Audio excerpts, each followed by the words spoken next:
قربانی کا جہاں تک تعلق ہے، قربانی جو فرض ہے وہ صرف حاجیوں کے لیے حج کے موقع پر عرض حرم میں قربانی فرض ہے۔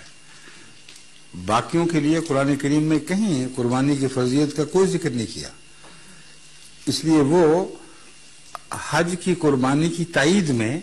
ثواب لینے کی خاطر کرتے ہیں، اور ثواب لینے کی خاطر ثواب کے مفہوم کو پیش نظر رکھنا چاہیے۔ اپنے ہاتھ سے چھری چلا دیں ایک ایسے معاشرے میں جہاں لوگ پہلے گوشت کھا کھا کر پاگل ہوئے جا رہے ہیں، میڈ کاؤ ڈیزیز عام ہو گئی ہے، اور جہاں غریب مسلمان بھوکا مر رہا ہے یا افریقن بھوکا مر رہا ہے، وہاں قربانی نہ کروائیں کہ مجھے ثواب مل جائے، تو ثواب ملے گا یا عذاب ملے گا؟ تبرکن کچھ قربانی اگر انسان جذبہ شوق کے جذبے سے یہاں بھی کر دے، میں اس کے خلاف نہیں کہتا، مگر ایسے ملکوں میں بہتر ہے مسلمان کے لیے کہ اپنے غریب ملکوں میں اپنے بھائیوں کی خاطر، جن کو سال میں ایک دفعہ بھی گوشت نصیب نہیں ہوتا،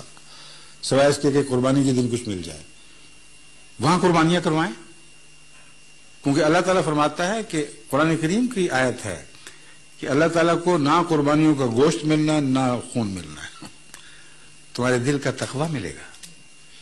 بس اگر تقویٰ کے ساتھ آپ دوسرے ملک میں قربانی کرائیں تو تقویٰ تو خدا